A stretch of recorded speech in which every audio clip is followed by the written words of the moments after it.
Thank you all for those marvelous presentations. Michael, you want to come down? Oh, I'm so, Jesus Christ. Wait a minute. I'm so sorry. That's another mistake, actually. What? I said that was another mistake. Yeah, I know, but you left out Scavarda? Yes. I don't think he talks. I just want to say, Please. I'm terribly I sorry. just want to say, Roger, your handwriting is better than mine. Depends. I don't have a speech. All I have is a bunch of old photographs. Portraits of, mainly of the once composers and some of the performers. I'll gladly show them if you're in the mood for them.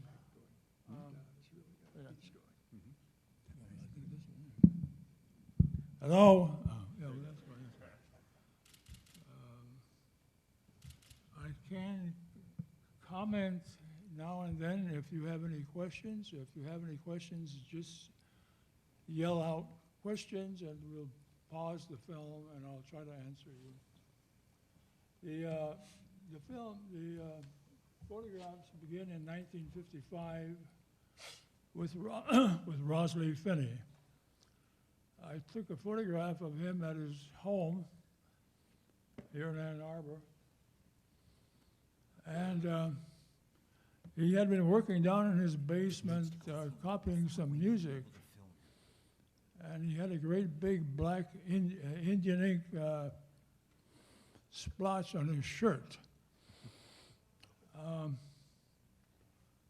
I asked if I could take a photograph, and he said, certainly. And we went upstairs, outside.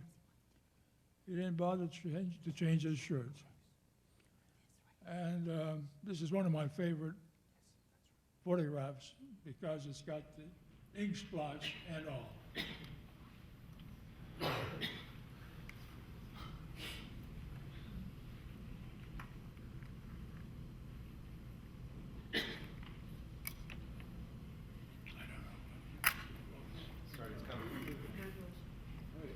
That's not the beginning. Yes, it is. Oh, yeah, okay, sorry. Yeah, okay, yeah. Just push play now. Click play. It's not ours. We can't have it.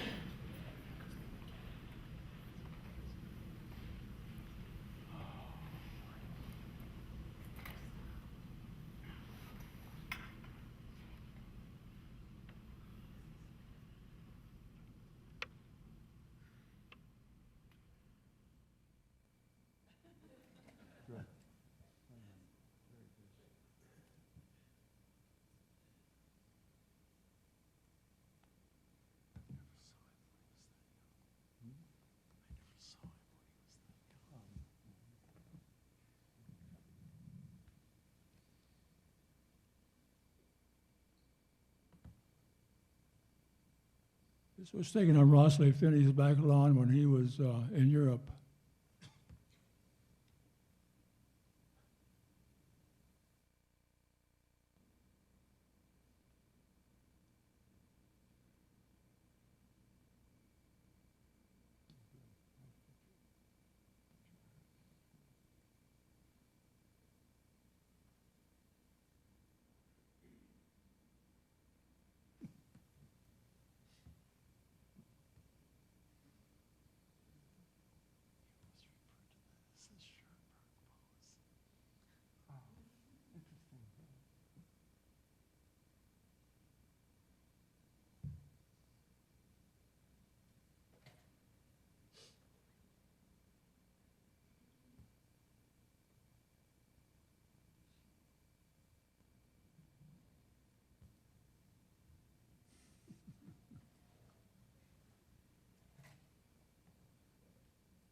think George and Roger were having a little argument there.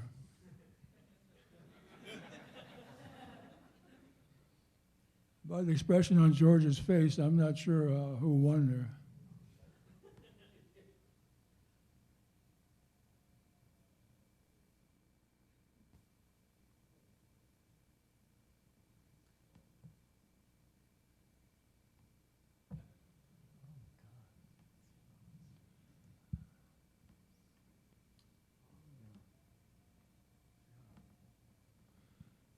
Ann was one of the workhorses of the once festival. She played the flute. John Morgan was the other workhorse.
Look for the silhouette of Gordon Mumma.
That's Robert Rauschenberg.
This is the master talking to the student in the front, and the master and the student talking to the student in the back.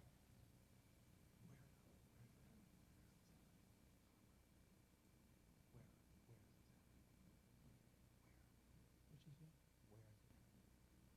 This is at the VFW. This is the 1964 Once Festival.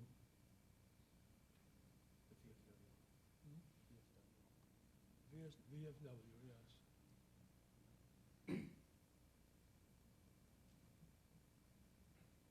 That's Eric Dolphy with the saxophone, of course.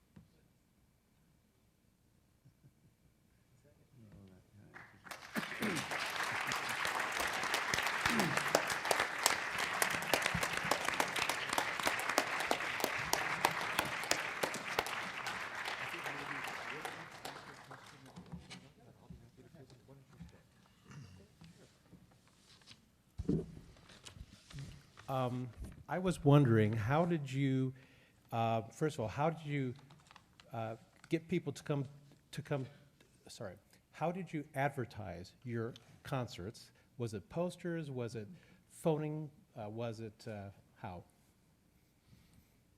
All of that, and over in the Humanities building is a lot of those posters. I made a 20-minute film thing which shows all of that, and spends a lot of time on the extraordinary visual arts aspect of the posters and programs, which were really innovative of their time. Largely the work personally or collectively between Mary Itzaltis, Mary Ashley, and George Manupelli, including some remarkable invented calligraphy and the like. That's a whole subsection, if you will, of the Once Festival, was the visual arts presentation, including the way the programs were printed and the like. It's a remarkable thing, and they're over there. You can see them all. And did you go around town and just go to places and?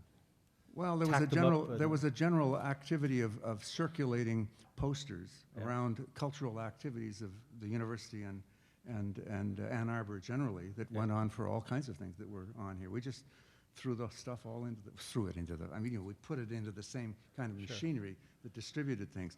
But people told each other, that is to say, word of mouth is where the momentum came together, and it came together awfully fast. Yeah. But how about, you were able to get things to happen here in town, but what about the international impact the festival had? This is before the days of internet and so forth. How did you get people in Europe aware of what was going on in that? We sent a few programs around, and they showed up right at the beginning of the festival. I mean, with the French ensemble with Luciano Berio directing, was that Boulez's ensemble. They were performers in the first festival. The whole thing was international immediately.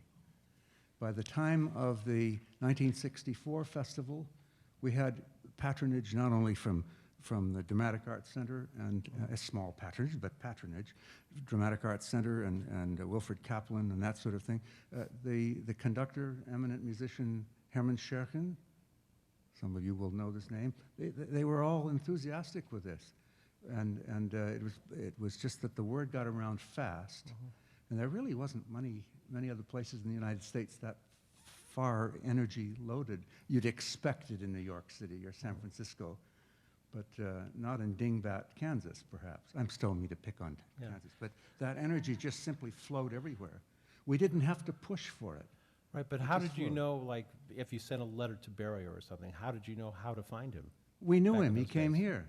I know, but how did he come here in the first place? Well, we connected with him at Stratford. Yeah, at Stratford. That Stratford thing. There you yeah. go. So Yeah. when you were there, you said, hey, what's your address? And you wrote it down, and then you Well, started to we correspond. got an awful lot of correspondence between Okay. all of us and all those people. It was even in advance. All right. I mean, I mentioned sort of earlier person, Herman Scherken. I was in correspondence with him in the mid-'50s before the Once Festival. Same with Morton Feldman, that sort of thing. Everybody sort of knew a little of this, and the connections came and the connections came. No, it wasn't internet. It was like slow mail and all the rest of it, but it's all. Right? Okay. I'll ask a question, then I think after the responses, we'll open it up so that there's plenty of time for group discussion and stuff like that. First, just a very brief remark, which is that this wonderful sequence of presentations was sort of remarkable because we had a sequence about crossing the street to avoid remembering, which was an extraordinary presentation, and ended with photographs raising the question of whether those are memories or just presentations, and the whole role of memory and presentation in the archive. And I'll just leave that hanging in the air and ask another question that comes from Roger Reynolds' presentation, which was also fantastic and polyphonous and so on. So this ending, which is breaking away from Cage, or at least surprising him, or at least finding that you're in unexpected and different terrain and so forth. Now, Cage obsessed in that very book, Silence, with breaking away from Schoenberg, actually. And so it's interesting that you all are not mentioning the European composers, and I'm wondering if part of the package that is being inherited and broken away from does include people like Schoenberg and Stravinsky and also maybe Princeton and so forth, and what the larger ambiance that you were thinking about at the time was in terms of charting new terrain, if you will. Maybe that's for everybody. Somebody else should start with an answer. I would certainly say for myself, I wasn't trying to break away from anything. I was just doing what interested me.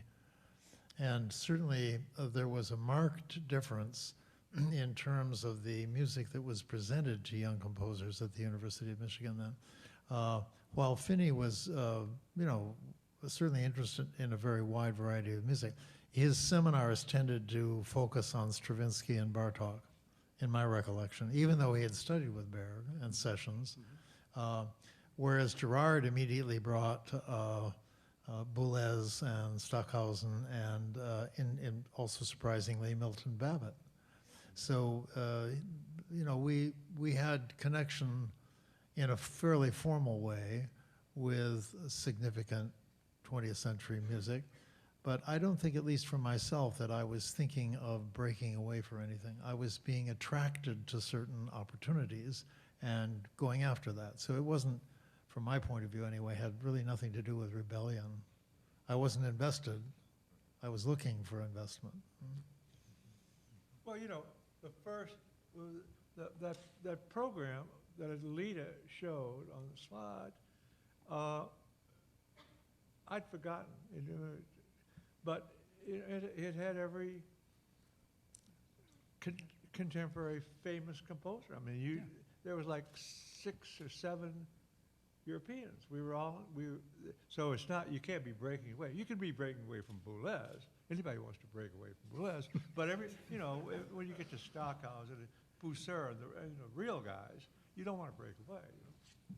I might point out that I believe it was on the first festival that you had arranged that Paul Jacobs, the pianist, do one of the concerts. Paul Jacobs performed a wide variety of things, including works of Arnold Schoenberg that had never been performed in Ann Arbor before we did it on the first Once Festival. That is to say, there was a kind of boundary situation. I think it just happened, lines drawn here and there. Between most of us, I don't think we had the same sense of the boundaryness that was built into what I keep calling the bricks and mortar aspect of the institution. I just didn't pay attention to those, you either had to be with us or against us, blah, blah, blah. Forget it. We didn't have anything to do with that. I don't think so. I don't think any of us it could be because we're in the middle, right? And we're between the East and the West. That's what I've always thought is great about this town. That is may help, yeah. That we have everything here. Yeah, that may be Yeah, part. yeah. That's interesting. Yeah. Donald, you want to say something? The mic, your microphone. What exactly is it? What precisely is the question? You have to get to the microphone. Oh, I can put it in there. No, it has to do with were you trying to break away from anything? And if so, from what? And inheriting at the same time. Or inheriting, right?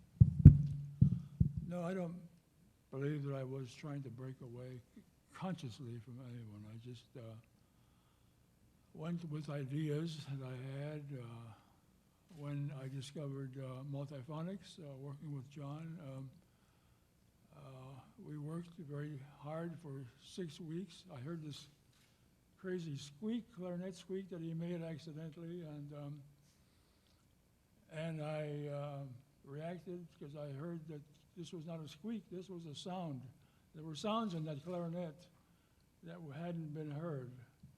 And I wanted to discover them, bring them out, let them be heard, control them. And we worked very hard, and it was very difficult.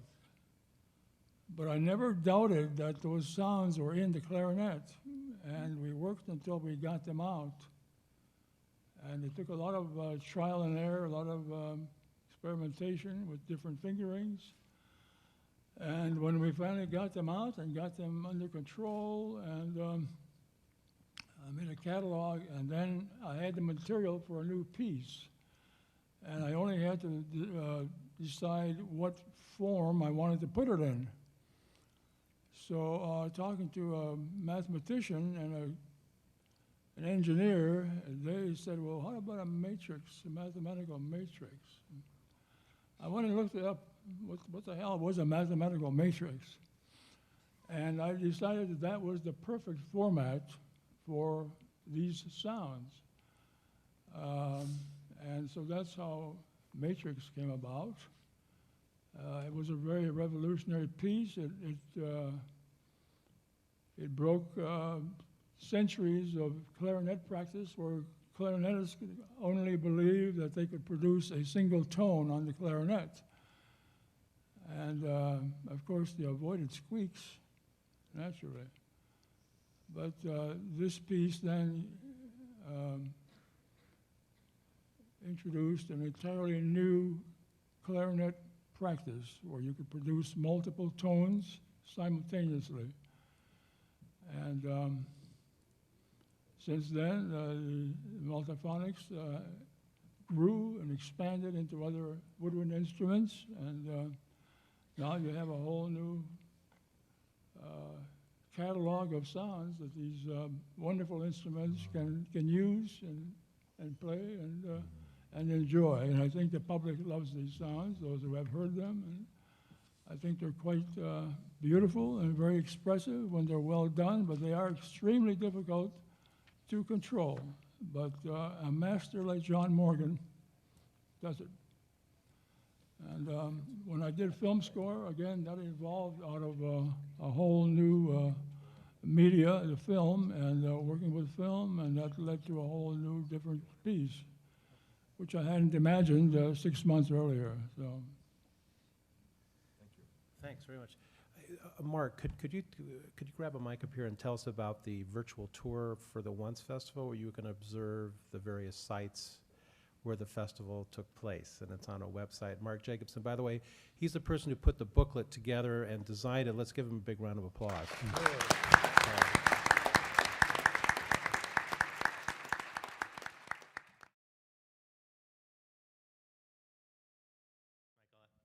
I have to thank Stephanie Harrell from the Institute. Into the we microphone, co-edited kid. the festival guide together. oh,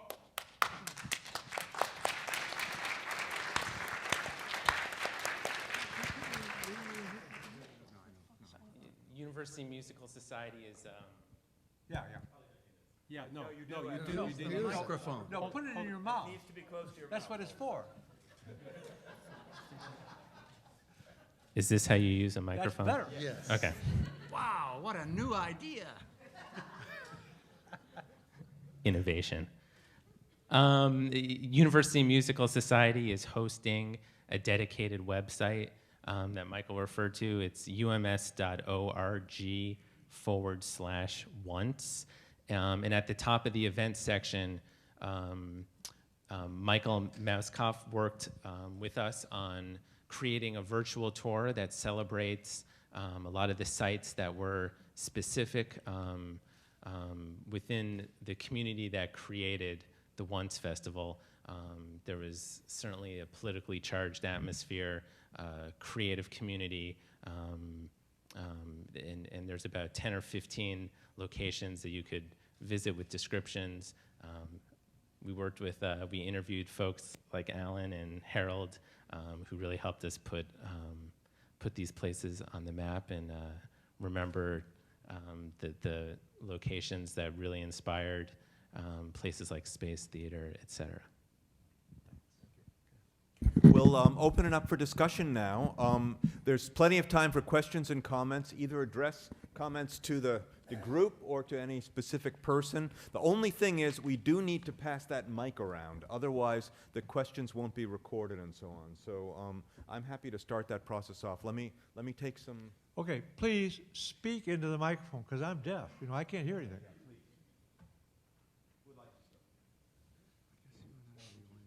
Let's get that mic over. Yeah, well, no. I have a simple question. Were they real turtles?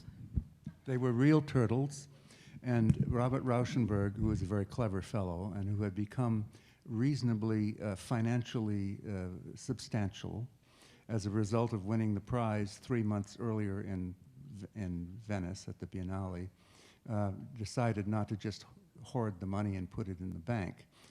He was always working with animals on the stage. There's a famous one that he did in Stockholm before, where he had lots of cattle and the like in a museum, living cattle, right? Okay, but he really was excited about turtles, and he found a turtle place somewhere within the radius of maybe a few hundred miles from here, and was convinced them that he was serious and that he would rent the turtles and that they could bring them and all of the rest of it.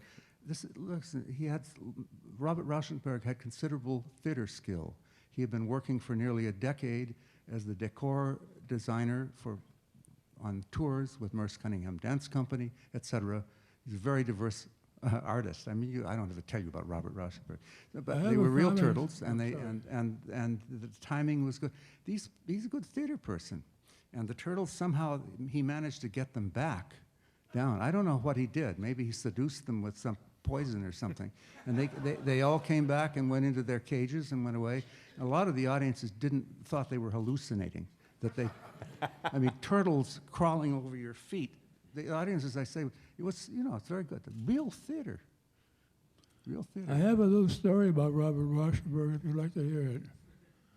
When he danced at the 1964 Once Festival, he did one dance.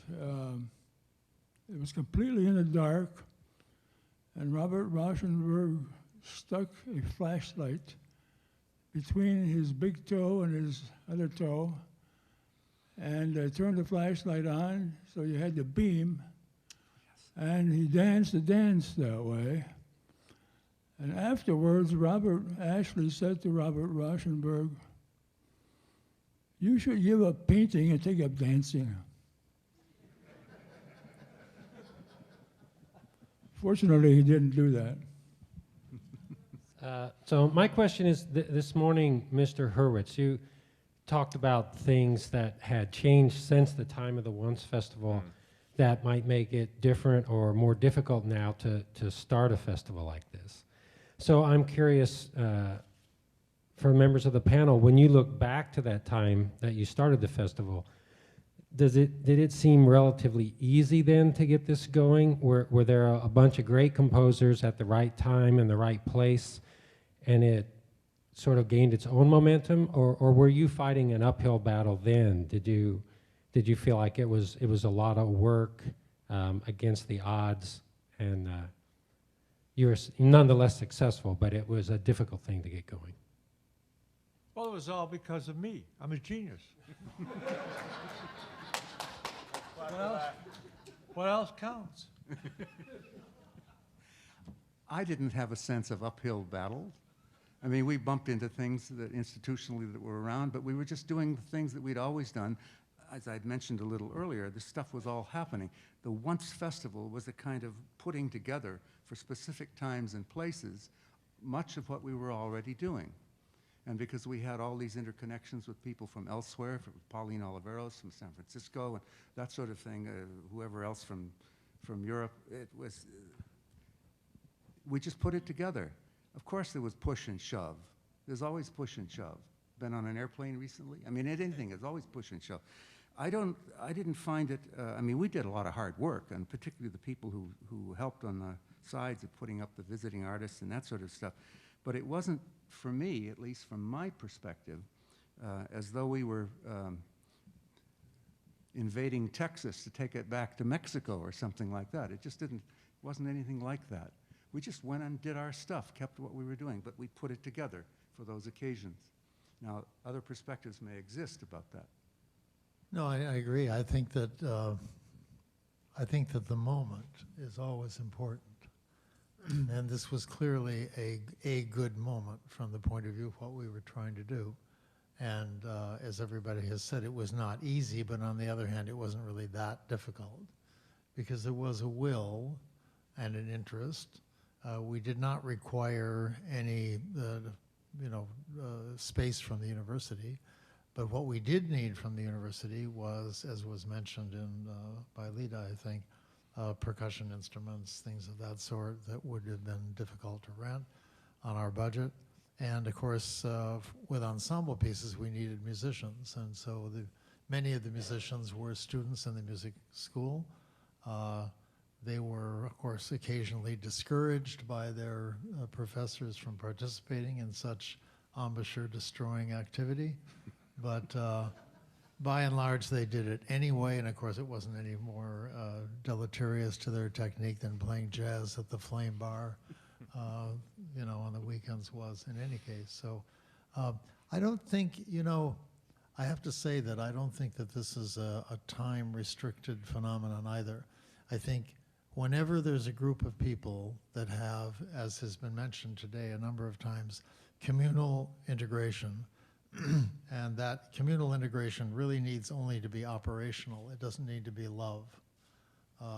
If there's an operational community, you can make stuff happen anywhere, anytime. You just have to have the will, and you have to be willing to keep doing it, and things happen. I don't think it's mysterious.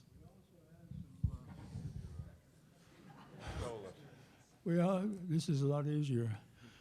We also had some Ann Arbor housewives who performed with the Once concert, and they were wonderful. Did you say housewives? Yes, we did. Students and housewives, they made up the major part of our performers. Talking about that rooftop production, when I was interviewing you folks for the notes, I remember you telling me that the U.S. Information Agency showed up at that occasion and filmed the rooftop production of the, once again, that September 1965 production. And I tried very hard when writing the notes to figure out what happened to the film.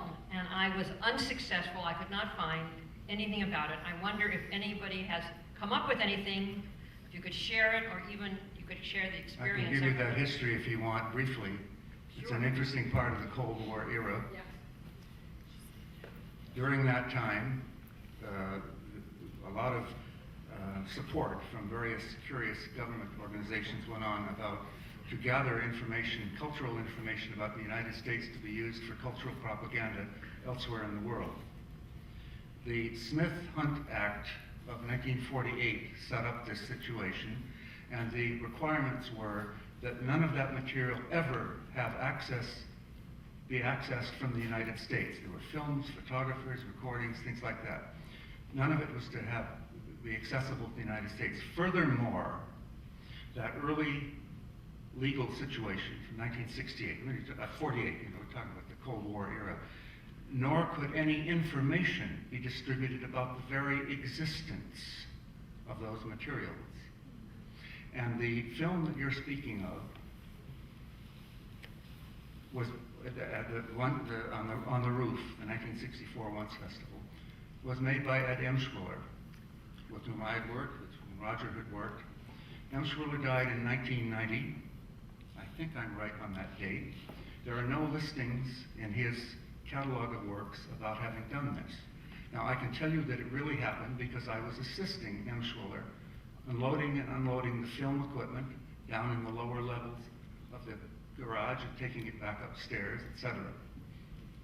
In 1994, the Smith-Brunt Act, you can look all this stuff up, it's on the web, you can find it, was modified by a challenge from the Freedom of Information Agency so that it was now legal for the State Department, or wherever this organization, the United States Information Agency, existed, to acknowledge that something had happened. They couldn't even say something. That's all they can do, is say something has happened.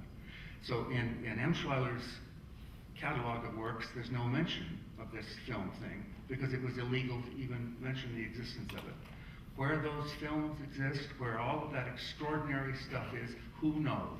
It may well have been junked, but it was done all over the place. I just wanted to clarify where the link is between the complications, political and otherwise, of the United States Information Agency. I hope that answers enough, because it really was there, but I'm not supposed to say as much as I did about this. I have just violated the law. And of course, that same agency had a different name, if you will, outside the United States than it did in. Yeah.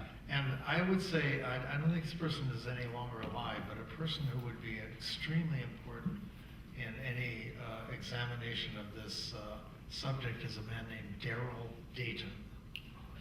And he was a very extraordinary entrepreneurial man who gathered an enormous amount of information and gave lectures all over the world for the United States. I don't remember whether it was information service or agency, again, depending on which side of the border you were. And he told me actually that a lot of the material that he collected was in a year or two after destroyed. So it could be that it doesn't actually even exist anymore, but it would be an interesting thing to look into. We've got about 5 questions lined up. 1, 2, 3, 4, 5, and then we'll take it away from there. But let's go through that sequence first, please. This is kind of a general question, but one of the things in researching the Once group and the Once Festival that has really struck me as remarkable is the gender balance overall of the members of the group. Unfortunately, tragically, we don't have Mary Ashley here. We don't have Ann Weir. We don't have some of the original members. But I think it's important to mention that. And I think another thing, I guess the question I have is has to do more with the other remarkable aspect about the running and the making and the creation of the festival, in the ways in which everyone was involved in the organization, everyone was involved in sending out letters and subscriptions, and it just is such a remarkable culmination of not just what we talk about nowadays as sort of composer performer or the consolidation of those roles, but everyone was doing everything. And I wonder if you could just maybe talk a little bit about some of the other people that are not present today. Well, there wouldn't be any Once Festival without Ann Weir, Mary Ashley, Cindy Liddell. They did all the work. I mean, you know, but ideas are a dime a dozen. You know, when it comes to setting up folding chairs, you need people. And that's where the Once Festival came from. When you need publicity, when you need somebody to run out to Whitmore Lake, you get the printer to do something. That's what getting things done is all about. And you have to understand that there are like 10 people who weren't composers, who made the festival happen. I mean, that, you know, in the first year, is my understanding, Ann and Roger went to Dramatic Arts Center and said, we're going to do this thing, and it was okay. The second year, you start needing big-time help. And the big-time help came from people who didn't get their names on the program. That's very important. This is one of the things that I think is unfortunate, and there's almost nothing else that is unfortunate, I would hasten to add, in the activity leading up to this 3-day event. And that is that the performers didn't get a lot of attention. And it's too bad. With regard to the pattern that Bob mentioned, of course, that kind of thing propagated, and when I came back in 1963 to have the portrait of Vanzetti done, Karen, who's up here now, organized the band. She got all the players together. She set up the rehearsals and so on and so on. And we then went to Europe and then went to Asia, and we kept doing things there together all the time. And she did the design, just as Marion, George had done it here. And this kind of thing propagates. Again, in answer to the previous question, you find that people in a group, if the community has some breadth and enthusiasm, you find there are people who can do stuff. And they step up and they do it, and everybody's happy that someone is doing it, and so everything gets done. But it certainly is cross-general, as you say, and Bob is certainly right that the composers, in a certain sense, the people sitting at this table today are really just a tip of a complex iceberg structure. And there are many other people, especially the performers and the logistical army, that need a lot of attention at some point. Yeah, when we did the thing on the roof, Harold Borkin and Joe Ware designed quite an amazing outdoor movie theater that with louvers could open up into all kinds of spaces. We built the thing. Well, I think our performance was supposed to be on Friday. Thursday all day, Harold and Joe had half of Ann Arbor working for nothing.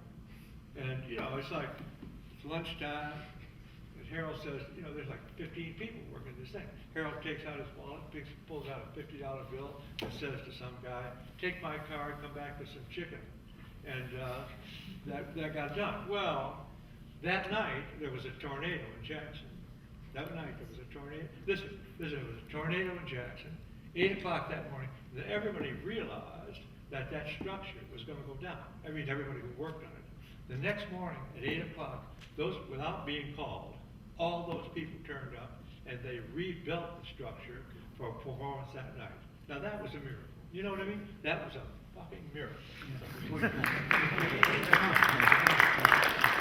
I might mention just a little bit more because the gender issue came up. The concert you had last night represented only materials really from the first and the second and part of the third Once Festival. As the theater music aspects grew in the later festivals, it became very difficult to separate gender from gender, whatever that was. The interactions became so much more, it's easier to do often in theater situations. We did have a wonderful composer in the later Once festivals who came from San Francisco, and I mentioned her before, Pauline Oliveros. Well, somebody asked me just the other day here, how did you ever know about that great composer? How did you get that great composer from Pauline Oliveros from that time? It's from that time, Pauline Oliveros, as the rest of us, were not great composers. We're all huggy people from the same age. I mean, okay? We just got there before the rest of the world did.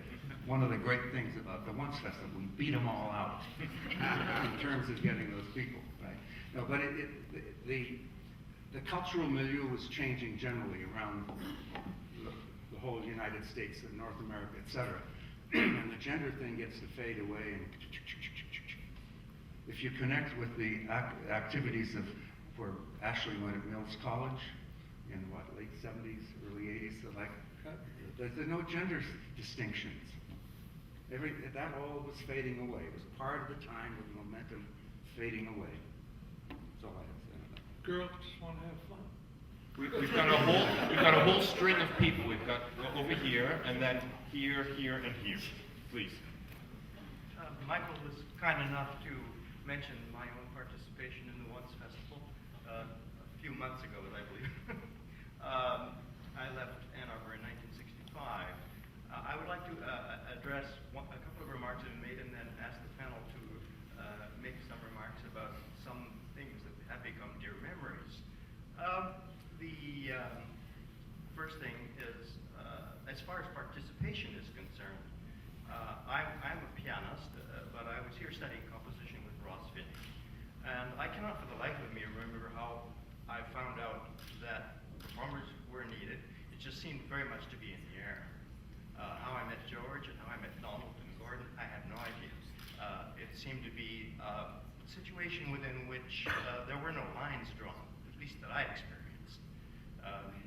I would also like to mention that I don't know whether people have known this, but actually Cassiopeia is the middle movement of a three-movement piece, three pieces for piano. It's called, and that is a very lovely score. I believe in the recent release of all of the Once festivals. I think the entire piece is on that recording. Okay, now as for the other two things, one memory I have, and it may be a rather faded one, but there was some kind of an occurrence, I believe they were called happenings at some point in music history, with regard to the multiple parking structure. And there were a great many of us who were involved in making 5x8 cards with instructions for everybody who went into the building. And I remember things like at 3 o'clock, honk your horn twice, and at 2:30, open your left door.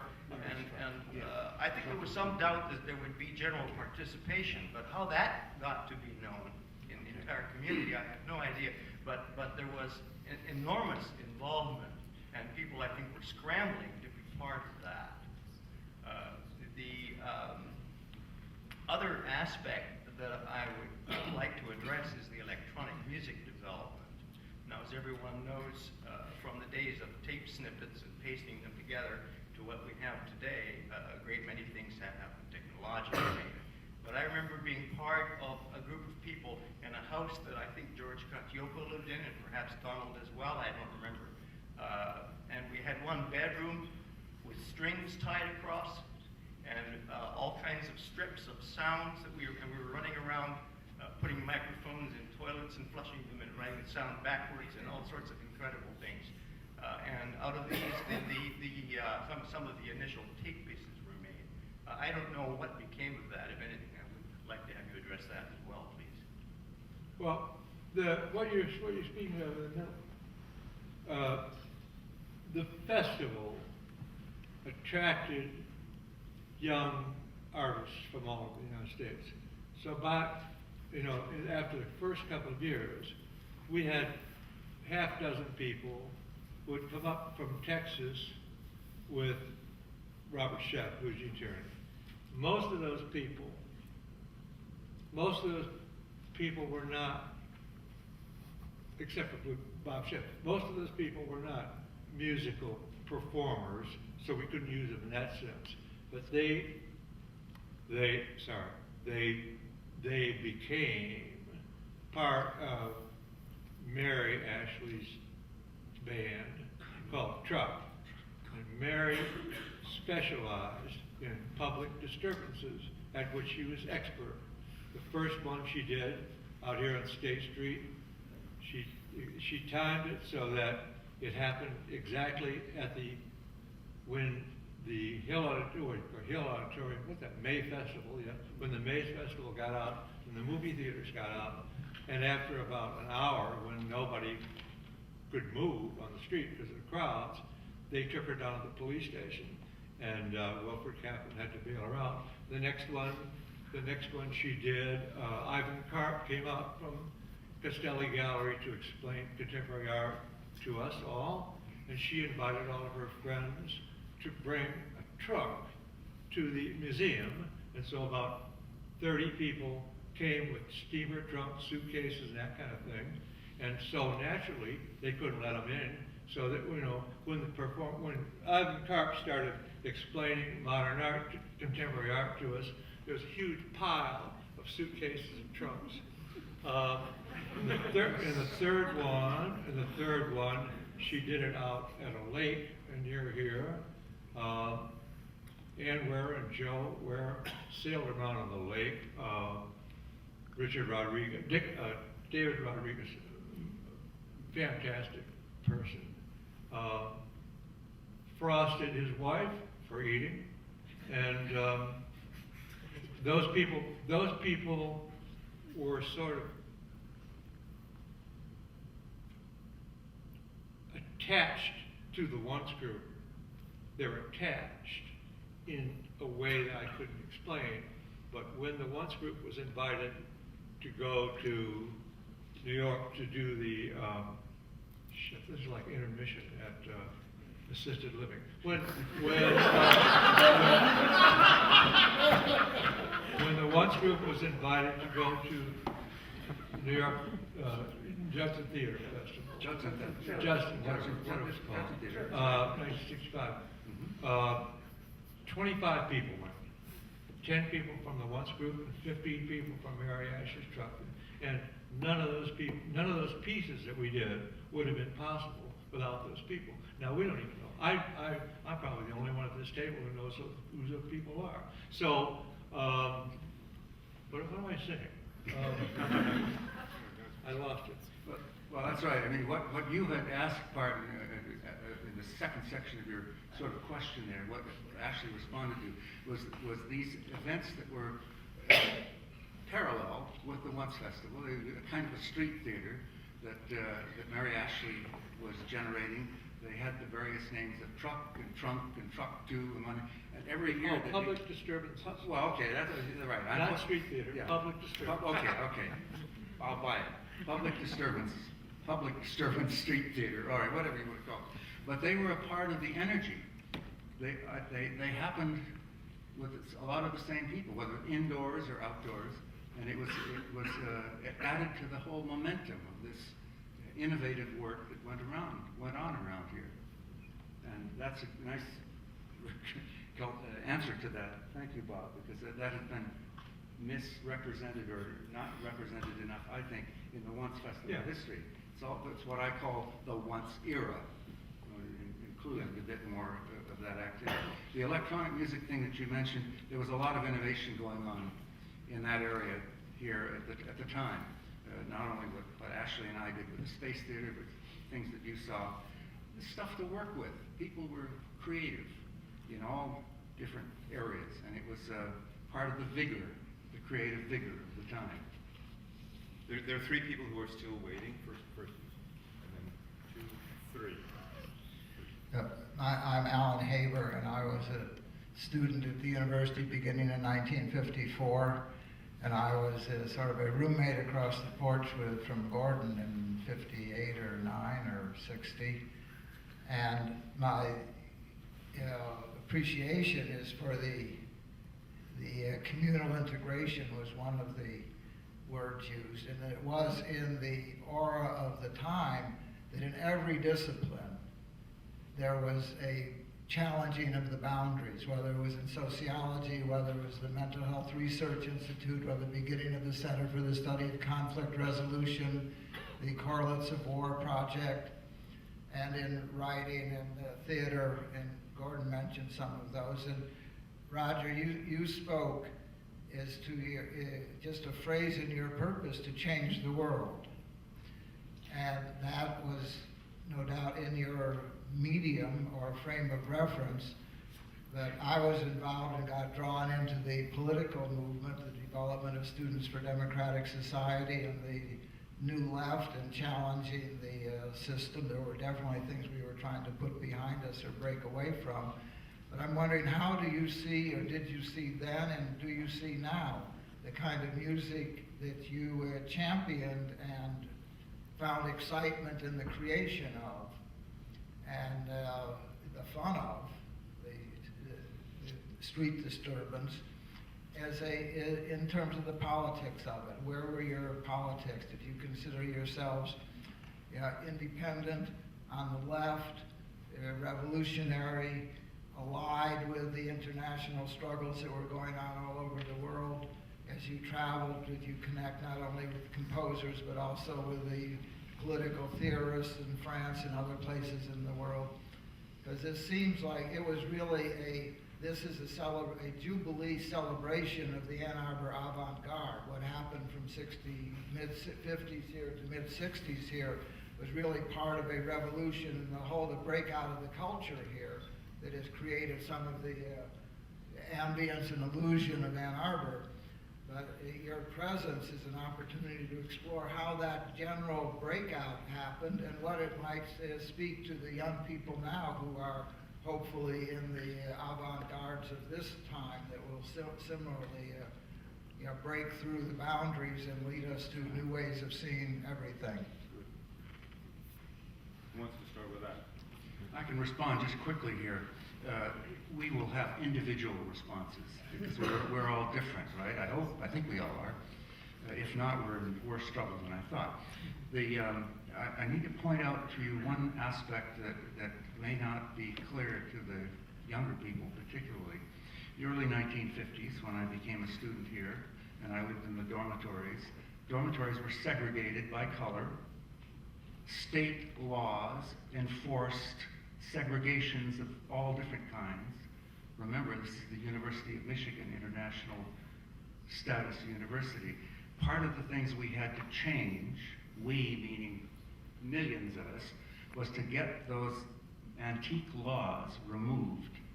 And that push and shove went on for quite a while.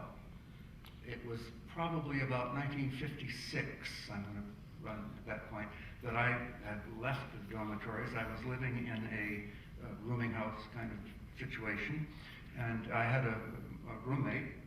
He was a wonderful musician friend of mine. He happened to be the wrong color to be living with me by state law. My parents received a letter from the dean of students informing me that I was in violation of the law, the state of Michigan, because I had a person of different color that I was living in the same place with. Okay, it's a few years before the answer, but you get a sense from that answer, I hope, of the tension that was all around us. And I'm just talking about that aspect of the change that was underway, the push and shove that was underway. I'm very grateful for the GI Bill. I wasn't part of that, but we had thousands of GI Bill people out of the army who came back after the Second World War and were still kicking and whining about the Korean War. They didn't put up with this crap either. They joined the whole momentum. It was a big, helpful thing, out of which we were able to get underway with our work. Who else wants to talk to that? Who else would like to? Somebody else? I just gave you my individual, the other perspective. What was the question? I don't think change the world. What? Changing the world. What were the politics? Well, we were changing The question was our about the world. politics coming from also Changing this our morning. world. When was the last time you got in trouble? You can't answer that, you can't ask the question.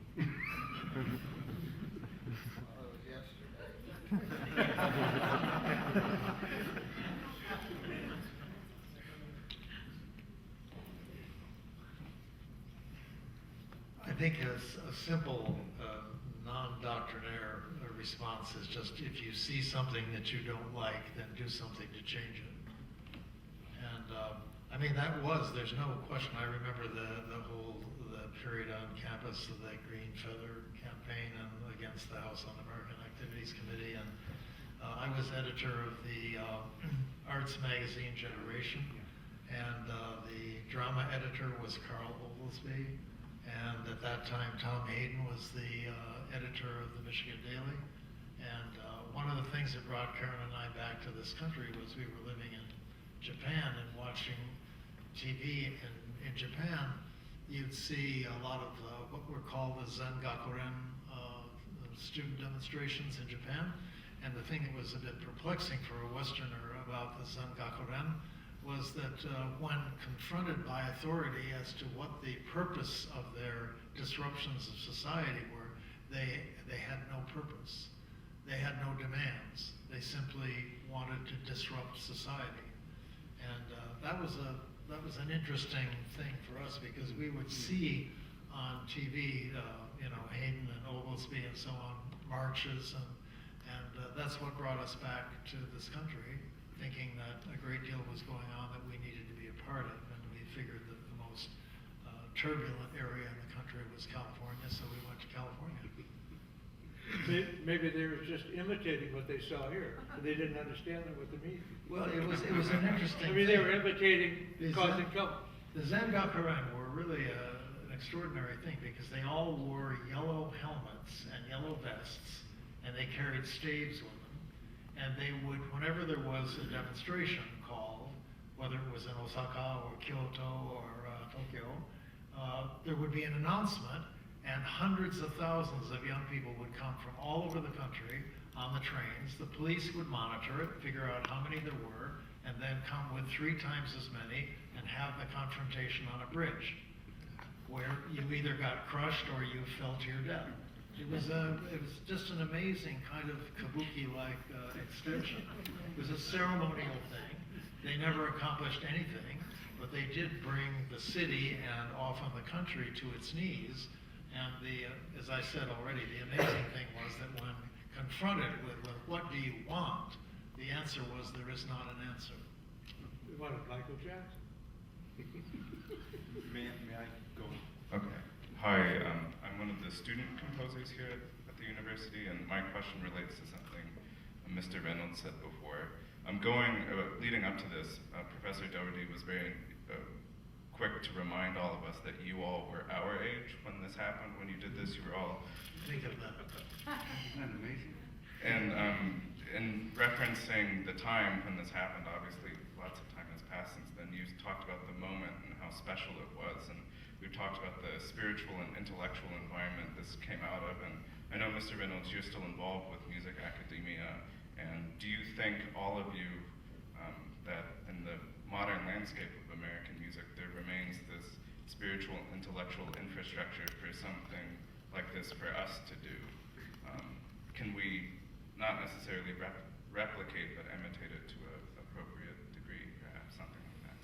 Well, again, as I said earlier this morning, many of you weren't here this morning, but there was a discussion of the University of Michigan and the idea of in the institution's role, not only in education, but in other ways.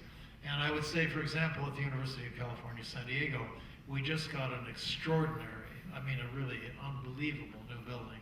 And part of that new building was an experimental theater with, I believe something like 200 or 300 loudspeakers in it that are all computer controlled. You can change the environment and so on. And we made the decision very early that we would turn that over to the students. And the students, they have a user group. They run it.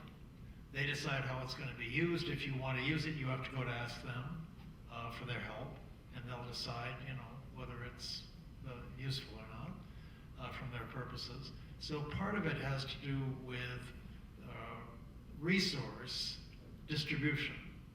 And I would say that a crucial thing for any young group of people who have designs that are being frustrated in one way or another is to figure out where the resource is, and then to go after access to that resource. And in the case of our school, for example, we made a very fundamental decision to give one of the major resources we have to the students without, as it were, faculty control. The only rule is that if you trash the place, then we rethink the agreement, and the place hasn't been trashed, so it's not a problem. I'm not sure whether that addresses your question. I think you also were implying the question of whether there seem to be things that need to be done now. And I think, again, that's up to what is in your way. And if nothing's in your way, then perhaps there's no issue. I think just in general that young composers now have incredibly more the time that we did once. I mean, the number of prizes, the number of opportunities to do work with modest support is incomparably greater now than it was 50 years ago. Anybody else?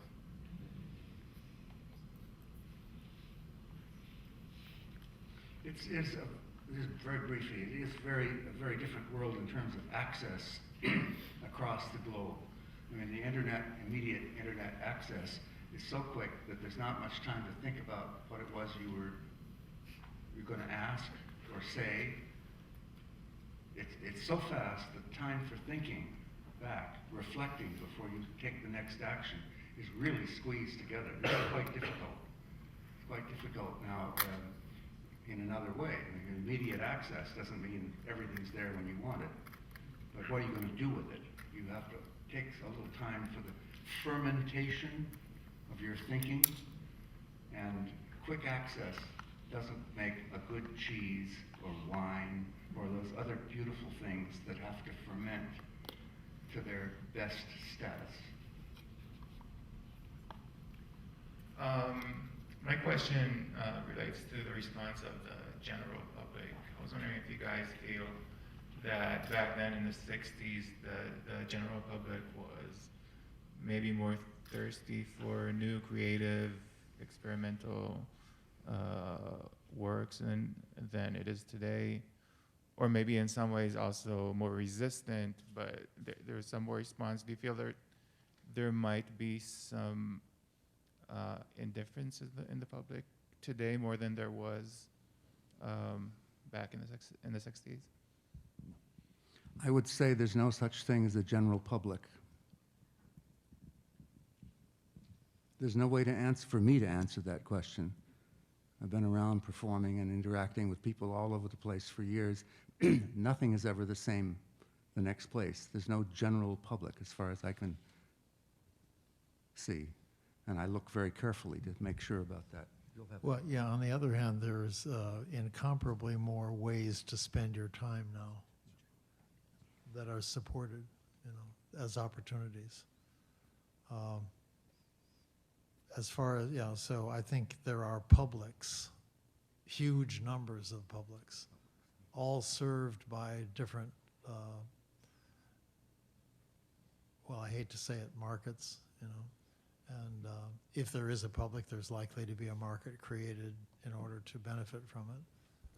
But I'm not sure that it means much anymore to try to talk about a general audience or the audience. I think there are audiences, as Gordon says, everywhere. There are audiences for very esoteric things, or audiences for virtually anything. And that's part of why the situation now is so different than it would have been in the 60s. There were far fewer things that you might do at night or on the weekend than there are now. I mean, literally. We have time for 2 more questions, and they are there. 1, 2. Please. Being here at this celebration, I've been struck by some comments that people have made. Don talking about how a squeak of a clarinet affected his composition. Roger talking about being affected by the writings of Vanzetti.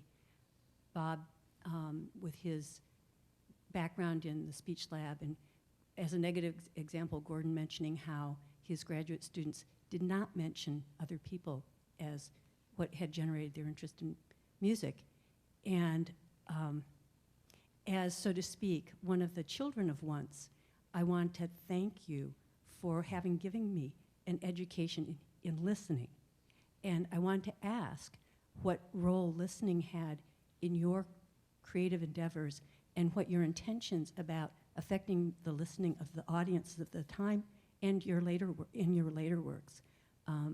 So I would like to hear your comments about that. Thank you.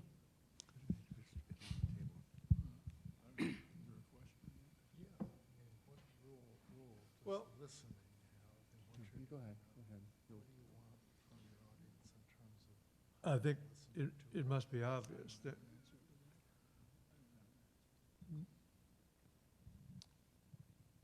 the world that we are in, I mean, these guys and people who are sympathetic, who come after that in that world. We're making music for people who have stopped dancing. I mean, we have to recognize that when you get attracted to music, generally, almost universally, it's when you're young and you have a sensual experience with music that brings you into music. And usually, usually it has an expression in moving your body. You know what I mean? You dance, you hear the record, you hear the music, you dance. Then when you get older,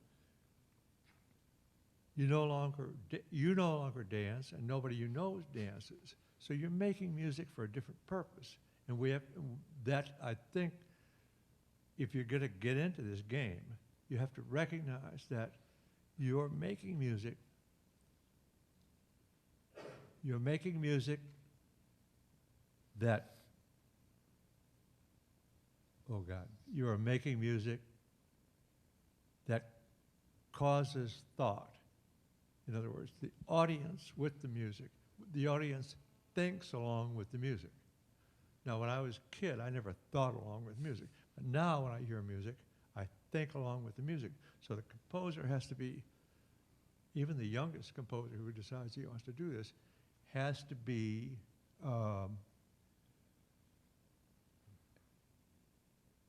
careful of what he's doing to make people think. That's both a spiritual answer and a political answer. I have a perception about the differences between now and, say, 150 years ago, roughly, a little half a century or more, where at the time, back then, music was the people that made music, they were all performers. It was a service industry. You made music for things to happen, dance or whatever it was. And across this 150 years, particularly as we sneak into the 20th century, increasingly the matter of reproduction of music by recordings and whatever you will, what was developed was a commodity industry. The market, if you will, for goods, for objects that make sounds, whatever you want to call them. Bit by bit, the performers become separated, in a sense, from the real life of making music with and for other people, to the fact of just selling this and that one thing and another. I'm pretty much in the old-fashioned area. I'm a performer.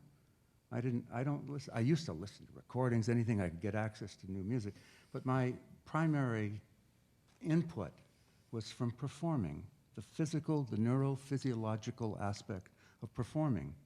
That makes me very old-fashioned. I don't do much of the way of music with computers and QWERTY keyboards and stuff like that because I can't feel the sound.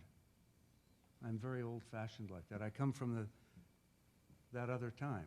And I'm still involved somewhat in performing because of the experience of either solo or sharing the experience of ensemble performance with other people. It's very old-fashioned. But that happens to be where I am. But it points out here that we have shifted across, at least the last century or so, from either the participatory activity of any of you performing for the pleasure of performing music of your own or others, into that of going out and buying the fast food record. I'll leave it at that. Yeah, I don't think at this point that the listening experience is optimally a clear, linear line of argument. I mean, I used to try very hard to give lectures in which there were coherent arguments and sections, and there would be some deliverable. But over the past couple of years, I've started giving presentations when I have the opportunity, and I mentioned the word at the beginning of my thing, passage. Normally speaking, passage is something that I do with texts that I have prepared. Some are recorded, some are spoken live. They all move in a multi-channel environment. So it's like a cloud of ideas, and it's never ideally entirely clear whether I am saying it live or whether it's being said by a pre-recording. And I also then have little sections where I riff on whatever it is that is in my mind at the moment. There's a space. I use my iPhone as a timer. And I also project video clips and images which are timed not to be in perfect accord with what is happening in the other stories and so on, looking for intersections, but not any longer trying to say, here's what you should take away from this. Because I've discovered over time that if you argue, I mean, in my experience anyway, if I argue what I think is coherently with a lot of good examples and sequential slides, I find afterwards that people have not understood the thing that I was trying to say. So after a while I thought, well, why should I try to say things in particular? I could rather present a lot of what feels, to go back to Bob, what feels like it belongs together for reasons that I may not completely understand. Stories about people, stories about ideas, pictures of Barnett Newman, or clips of Yuji Takahashi playing Herma, which the fingers move so fast the camera can't catch them, and so on. I'm just whatever. And personal asides. I mean, I put in a story about Michael Daugherty today because Karen mentioned yesterday, you know, you ought to say something about Michael, so I put something in about origins. And I enjoy this. I find that people don't often know entirely what to make of it, but they go away not having just listened, but having thought and having seen and having made their own message. The internet is hugely antithetical to performance, isn't it? Because performance has the liability to turn into an image on YouTube. And before you know it, it becomes a purely two-dimensional phenomenon. So what you say is please. A short answer, if I understand your question. For me, the creative act is something that is essential for my own psychological health, my own well-being. If I am not in the act of creating something, I don't really feel that great. But the act doesn't make any difference what it is, whether it's just a small drawing or a painting or a piece of music or a film. I work on many, many different fronts, and I feel good. I feel better when I'm in the act of creating something. Now, if it happens that someone else likes what I've done, that's all plus for me, and then I'm happy about that also. But essentially, it's the effect on me and the act of creativity itself is essential for my psychological health. We have one final question or comment, and then we're going to bring it to a close. In the pictures that we saw presented on the screen a little bit ago, I was really excited to see the... A little closer, they can't hear you. Okay.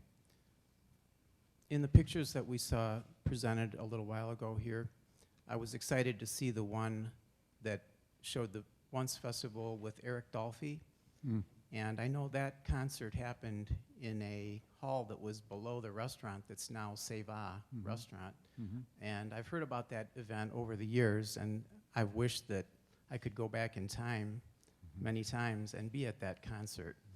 I wonder if the members of the panel can have any additional recollections of that particular event, and how did that collaboration with Eric Dolphy come to be? That was through Bob James, the pianist, jazz pianist. I don't want to stick too many fixed labels on it, because Bob James is a very diverse pianist. Played Reynolds music, various other things. Has that extraordinary trio now. I mean, it had it still, which is now historically important. The Bob James trio. We had diverse music on the festival. Bob James was a good friend of Dolphy's, and it was part of the thing of bringing in yet these combinations. It showed up, this would have been the 64 festival, 1964. I'm pretty sure, it may have been 65, but one of the two of them at the VFW Hall. And there were some of the once area performers who joined the ensemble with Dolphy and that group. Part of the touching aspect of this for me, it was extraordinary. I mean, you know, these are people that hadn't performed always together before, and to find them to hear them get it all together right there on the spot, that's one of the thrills of the aspects of the best jazz traditions in our North American continent. One of the aspects historically that's so touching to me, it still leaves a little tears in my eyes, is that was Eric Dolphy's last performance in the United States. He left a few days later for Paris, where jazz musicians of color could get more support. Could have been Sweden, but it happened to be Paris. And within a month or two after that, he died of liver failure. Eric Dolphy. And I was very touched by that, and it still touches me.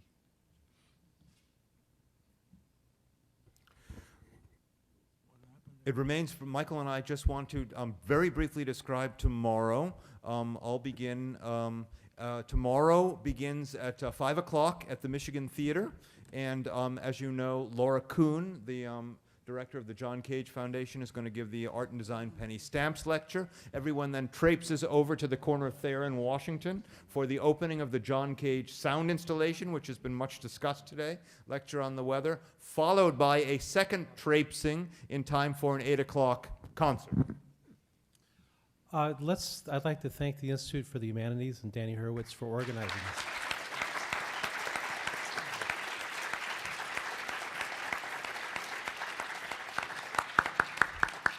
And thanks to Brian Brand and his crew for doing the video today.